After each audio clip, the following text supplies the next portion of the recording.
बच्चों लोग आप सभी का स्वागत है ओनली पोल यूट्यूब चैनल में। आई होप आप सभी अच्छे होंगे एंड आज हम पढ़ने जा रहे हैं क्लास 12th का चैप्टर सेकंड दो ध्रुवता का अंत। यह हमारा पूरा चैप्टर एनसीईआरटी बेस्ड है एंड क्लास 12th के लिए सब्जेक्ट है हमारा पॉलिटिकल साइंस एंड चैप्टर है सेकंड दो ध्रुवता का अंत। यह हिंदी मीडियम वाले बच्चों के लिए होने जा रहा है। इस चैप्टर में हम पढ़ेंगे सोवियत संघ के विघटन के बारे में, एक ध्रुवीय विश्व के बारे में और मध्य एशियाई संकट के बारे में, अफगानिस्तान का जो संकट हुआ था, जो वॉर हुई थी उसके बारे में एंड खाड़ी युद्ध के बारे में, लोकतंत्रीकरण राजनीति और लोकतंत्रीकरण के बारे में, CIS के बारे में पढ़ेंगे और अरब स्प्रिंग के बारे में। ठीक है, तो बिना देर किए हम इस चैप्टर को शुरू करते हैं। ये हमसे सबसे पहले पूछ लिया गया है कि दो ध्रुवता का अर्थ क्या होता है। तो वह व्यवस्था जिसमें दो शक्तियों का अस्तित्व होता है तथा जिनकी समता या तुलनात्मक होती है। ठीक है, जो जिनकी समता तुलनात्मक होती है, तुलना मतलब किसी से तुलना करना कि मैं इससे अच्छा हूँ या बुरा हूँ, उसी को कहेंगे हम तुलना। ठीक है, तुलना करना, उसी को दो ध्रुवता का अर्थ निकलता है। ठीक है, ये एक ऐसी व्यवस्था है जिसमें दो विरोधी होते हैं, मतलब ये दो प्रतिद्वंदी होते हैं जो अपने आप को क्या कहते हैं, एक दूसरे का शत्रु मानते हैं और एक दूसरे को अपने लिए खतरा मानते हैं। ठीक है, अब आगे दिया है कि शीत युद्ध के दौरान दो ध्रुवीय विश्व की उत्पत्ति हुई थी, है ना। जैसे कि हमने पहले भी पढ़ चुके होंगे, आप लोगों को पता होगा कि हमारा जो विश्व था, है ना, 1945 के बाद से दो ध्रुव में बट गया था, है ना, दो खेमे में। तो एक खेमे के नेतृत्व अमेरिका ने किया था, है ना, और दूसरे खेमे का जो नेतृत्व किया था वो सोवियत संघ USSR ने किया था। USSR आपको पता नहीं होगा, पहली बार सुनने होंगे शायद। तो USSR हमारा आज का रूस है। ठीक है, आज के समय के रूस को हम पहले USSR कहते थे, जो 15 देशों से मिलकर बना था, लेकिन वो अब नहीं है क्योंकि 1991 के बाद वो विघटित हो गया और 15 नए देशों में फिर से टूट गया। तो हम देखेंगे कि बर्लिन की दीवार, तो बर्लिन की दीवार के बारे में हम जानेंगे पहले कि बर्लिन की दीवार जो थी ना, वो पूंजीवादी और साम्यवादी अर्थव्यवस्था या क्या कहते हैं विचारधारा थी ना, उसके बीच में नहीं बटी हुई थी। तो बर्लिन है क्या, तो बर्लिन हमारा क्या कहते हैं, जैसे कि ये हमारा वो हो गया जर्मनी, तो जर्मनी की जो राजधानी होती है ना, राजधानी थी बर्लिन। तो इसको नहीं दो हिस्सों में बांट दिया गया था, एक था पूर्वी हिस्सा, एक था पश्चिमी हिस्सा। तो जो पूर्वी हिस्सा था ना, ये क्या कहते हैं रूस के पास था, जो समाजवाद को मानता था, और जो हमारा पश्चिमी हिस्सा था ना, वो अमेरिका के हाथ में था, जो पूंजीवादी अर्थव्यवस्था को मानता था। तो उसके बीच में क्या कहते हैं, ये विभाजित थी, है ना। तो 1961 में ये बनी थी दीवार, है ना। और आगे हमें देखने को मिलता है कि 150 किलोमीटर से भी ज़्यादा लंबी थी, 28 वर्षों से खड़ी थी, है ना। और 9 नवंबर 1989 को ये नहीं जनता द्वारा नहीं तोड़ दिया गया था इस दीवार को। तो ये चीज़ सबसे ज़्यादा याद रखने योग्य बात है, जो पेपर में हमेशा पूछी जाती है। तो चलिए आगे देखते हैं। अब हमारे पास आता है CIS। तो CIS है क्या, तो इसकी फुल फॉर्म है पहले कॉमनवेल्थ ऑफ इंडिपेंडेंट स्टेट्स। तो इसका हिंदी में हम मतलब होता है कि स्वतंत्र राज्यों के राष्ट्रीय कुल। ठीक है, जो ये 15 गणराज्यों से हमारा जो क्या कहते हैं सोवियत संघ बना था ना, वो अब नहीं क्या कहते हैं टूट गया 1900 क्या कहते हैं 91 में। ठीक है, उसके टूटने के बाद ये हमारा क्या कहते हैं CIS का निर्माण हुआ था, जिसमें 15 गणराज्य जो थे ना, वो नए उभर के आए थे, 15 देश बने थे। अब हम आगे देखते हैं।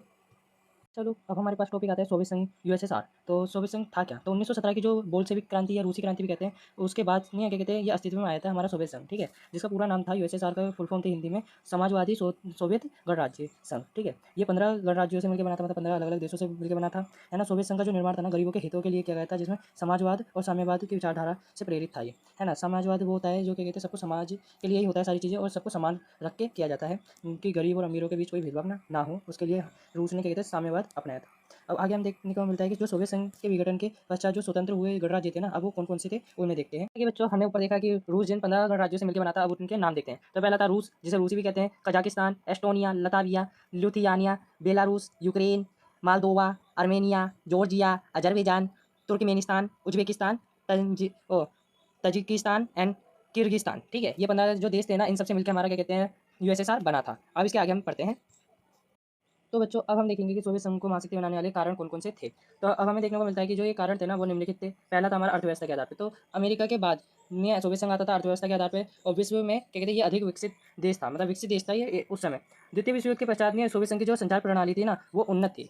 सोवियत संघ के पास नहीं ऊर्जा संसाधनों का नहीं क्या कहते हैं पूरा का पूरा वो था भंडार, जिसे कहते हैं, जिसमें खनिज तेल, लोहा, इस्पात एवं मशीन उत्पादन आदि शामिल थे, जिसके कारण या जिसके बल पर सोवियत संघ ने अपना विकास किया था। अब हमें आगे देखने को मिलता है कि जो सोवियत संघ था ना हमारा, सोवियत संघ में यातायात व्यवस्था भी बहुत ज़्यादा अच्छी थी, जिसमें दूर दराज के इलाकों में आवागमन की अच्छी सुविधाएं मौजूद थी। अब हमें देखने को मिलता है सोवियत संघ जो घरेलू उपभोक्ता उद्योग थे ना सोवियत संघ के, वो उसमें नहीं है क्या कहते हैं पिन से लेकर कार तक नहीं है बनाई जाती थी, लेकिन इन समय नहीं है एक कमी थी कि ये नहीं है पश्चिमी देश जो थे ना अमेरिका के देशों से मतलब ज़्यादा अच्छी चीज़ें नहीं थी, लेकिन ये थी कि यूज़ कर सके अच्छे से।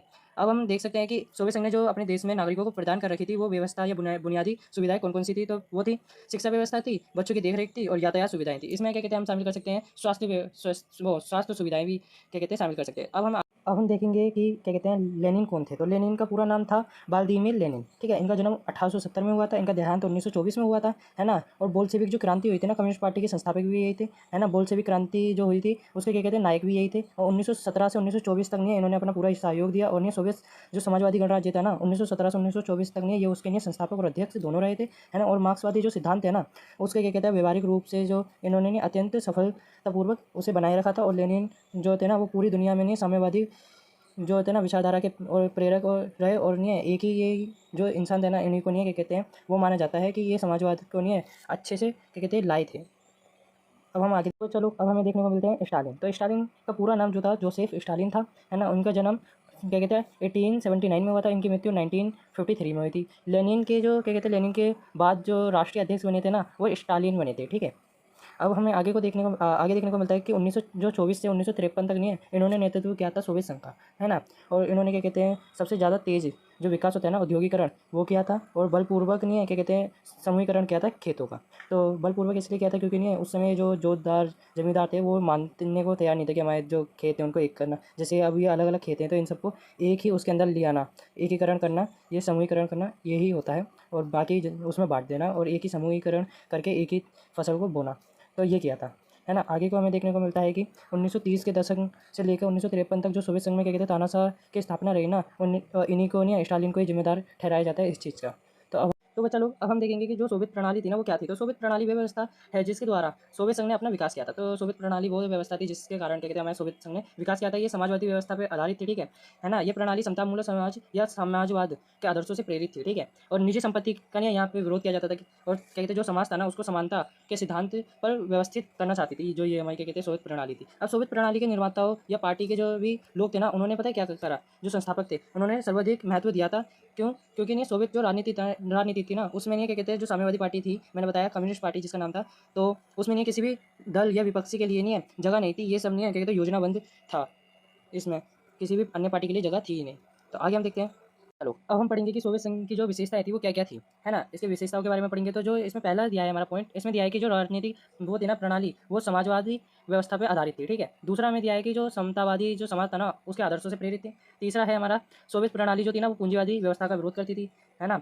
चौथा हमारा है कि सोवियत जो प्रणाली थी ना वो कम्युनिस्ट पार्टी इसमें एकमात्र पार्टी थी जिसके बारे में मैंने ऊपर बताया था और इसी का दबदबा था सोवियत संघ में। सोवियत संघ की जो राजनीतिक प्रणाली थी ना उसमें नहीं है क्या कहते जो क्या कहते पार्टी थी उसका नाम था धूरी कम्युनिस्ट पार्टी, ठीक है, इसका पूरा नाम था। और इस दल का सभी क्या कहते हैं संस्थाओं पर गहरा नियंत्रण भी था। अब आते हैं कि सोवियत जो था ना सोवियत संघ उसकी आर्थिक जो प्रणाली थी ना वो योजनाबंद थी। योजनाबंद का मतलब पहले से प्लेन कर रखी थी। और बंद मतलब कि पूरी की तरीके से जैसे कहते हैं ना कि कवर कर देना वो थी, जिसके कारण ये जो निजी संपत्ति किसी के पास नहीं थी और क्या कहते दूसरे देशों से भी यहाँ पे आयात निर्यात नहीं होता था, है ना। सोवियत संघ में जो संपत्ति थी ना वो नहीं सबने राज्य के हाथ में थी या राज्य का स्वामित्व था सब सारी संपत्ति पे, ठीक है, किसी निजी व्यक्ति का नहीं था। अब सोवियत संघ की जो संचार प्रणाली थी वो उन्नत थी और न्यूनतम जीवन स्तर की जो सुविधाएं थी ना वो दे रखी थी और बेरोजगारी ना के बराबर थी, जैसा कि हमने इसमें पढ़ा। अब आगे देखते हैं। तो बच्चा लोग अब हम देखते हैं सोवियत संघ की जो प्रणाली थी उसकी खामियां क्या क्या थी। तो ये निम्नलिखित खामियां थी। जैसे पहले हमें दी है कि सोवियत प्रणाली में जो नागरिक थे ना उन्हें वास्तविक प्रतिनिधित्व होता कि चुन के, जैसे हमारे भारत देश में चुन के एक सरकार बनाई जाती है ना, लोग जनता उन्हें चुनती है और फिर सरकार बनती है, ऐसा कुछ नहीं था। सब क्या कहते हैं दल के नेताओं के हाथ में था, है ना।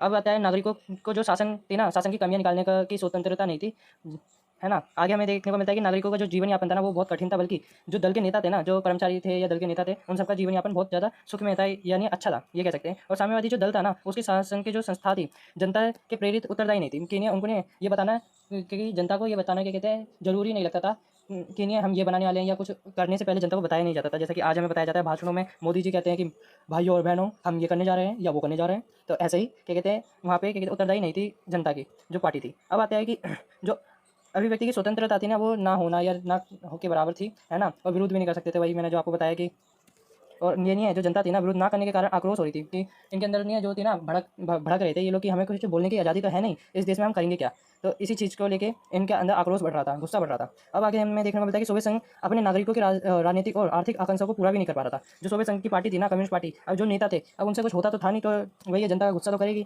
तो उनकी आकांक्षाओं या आर्थिक आकांक्षाओं और राजनीतिक आकांक्षाओं को पूरा नहीं कर पा रही थी, है ना। अब हमें आगे देखने को मिलता है कि शासन की सारी शक्ति जो थी ना, वो रूस में केंद्रित थी। मतलब रूस, जैसे रूस एक देश है ना, तो वो 15 गणराज्यों से मिलकर जो बना था, तो 15 गणराज्य तो थे, लेकिन उसमें सबसे मैंने रूस को रख रखा था कि जो भी है ना, रूस की ही बात मानेंगे हम लोग, तो ऐसा था। तो उसी के कारण जो बाकी गणराज्य थे ना, वो नहीं है, क्या कहते हैं, ये कम्युनिस्ट पार्टी या यूएसएसआर जो संगठन से नहीं है, बहुत ज़्यादा नहीं है, आक्रोश थे या गुस्सा थे, ठीक है। अब हम आगे चलते हैं। तो ये हमारा क्या कहते हैं लास्ट टॉपिक है इस वीडियो का। आगे का टॉपिक हम क्या कहते हैं आगे की वीडियो में अब कंटेंट करेंगे। तो ये जो टॉपिक है हमारा दूसरी दुनिया के देश। तो दूसरी दुनिया के देश थे क्या, जैसे कि पूर्वी यूरोप है ना, जैसे मान लीजिए कि ये एक यूरोप है और इसका जो पूर्वी भाग है, मतलब ये हो गया हमारा पश्चिमी भाग एंड ये हमारा हो गया पूर्वी, PU से मैं डिनोट करता हूँ। तो जो ये पूर्वी भाग था ना, इसको नहीं है क्या कहते हैं समाजवादी प्रणाली, मतलब जैसे USSR ने प्रणाली अपनाई थी ना, उसी की ताज पे नहीं, इसे भी नहीं ढाला गया था और इन्हें नहीं समाजवादी खेमे के देशों या दूसरी दुनिया ही कहा गया, इसी को नहीं दूसरी दुनिया या समाजवादी देश कहा गया था, ठीक है। तो आज के लिए इतना ही। आई होप आपको समझ आया होगा। और वीडियो क्या कहते हैं आपको हर रोज़ मिलती रहेगी। अगर ये वीडियो आपको अच्छी लगी हो तो लाइक कीजिए, अगर आप चैनल पर नए हैं तो सब्सक्राइब कीजिए एंड अपने दोस्तों को भी ये वीडियो शेयर कीजिए, जिससे वो भी अपने बोर्ड की तैयारी अच्छे से कर सके। धन्यवाद।